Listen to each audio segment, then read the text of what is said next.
এগুলো নিয়ে এখন অনেক আনন্দের মুহূর্ত। এই মুহূর্তে আমি আসলে আর এগুলো নিয়ে কথা বলতে চাচ্ছি না। Thank you very much. হ্যাঁ, খুবই ভালো লাগছে, আমি অলরেডি বলেছি। 24টা তো আসলে অনেক ঘটনাবহুল না। আমার জীবনে মানে এইরকম একটা এক্সপিরিয়েন্সের ভেতর দিয়ে যেতে পারবো, কারণ যে গণ অভ্যুত্থান আসলে আমরা দেখেছি এবং আমি নিজে মাঠে থেকে আসলে এটা এক্সপিরিয়েন্স করেছি। সো ওইটার অনুভূতি আমি বলে বোঝাতে পারবো না। সো এই অভিজ্ঞতাটা আমার সারা জীবন অনেক অনেক কাজে লাগবে।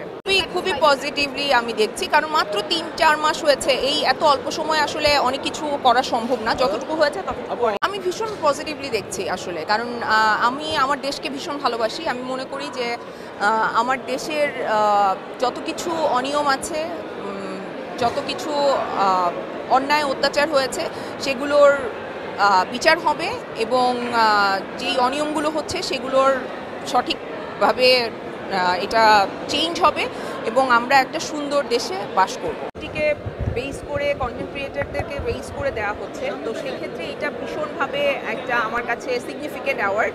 এবং সেখানে আমি বললামই তো, এবার আমার প্রথম নমিনেশন, 3বার হয়েছে এটা, কিন্তু আমি আগে কখনো আমার কাজই হয়নি, সিরিজ আমি করিনি ওইভাবে। সো এই তো আমার ভালো লাগছে আসলে ভীষণ। একটা কাজ তো চলছে, এশা মার্ডারের কাজ চলছে, ওইটা আশা করছি আগামী বছর রিলিজ হবে। আর রেজওয়ান শাহরিয়ার সুমিতার মাস্টার শেষ হয়েছে ফিল্ম, ওইটাও রিলিজ হবে আগামী বছর আশা করছি। 24টা তো আসলে অনেক ঘটনাবহুল না। আমার জীবনে মানে এইরকম একটা এক্সপিরিয়েন্সের ভেতর দিয়ে যেতে পারবো, কারণ যে গণ অভ্যুত্থান আসলে আমরা দেখেছি এবং আমি নিজে মাঠে থেকে আসলে এটা এক্সপিরিয়েন্স করেছি। সো ওইটার অনুভূতি আমি বলে বোঝাতে পারবো না।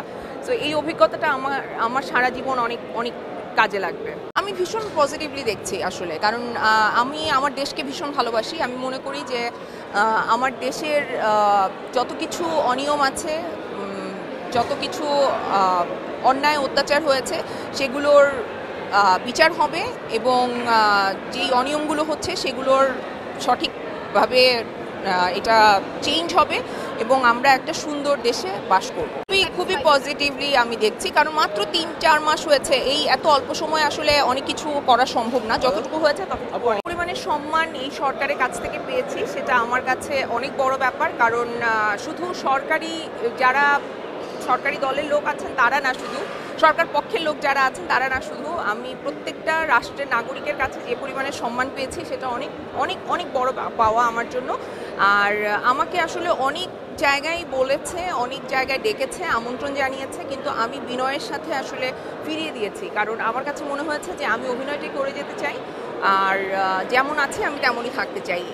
এইরকমই আসলে এটাই আমার পথ চলা। সো এই পথ চলাটাকে আমি আসলে আর অন্যরকম করতে চাই।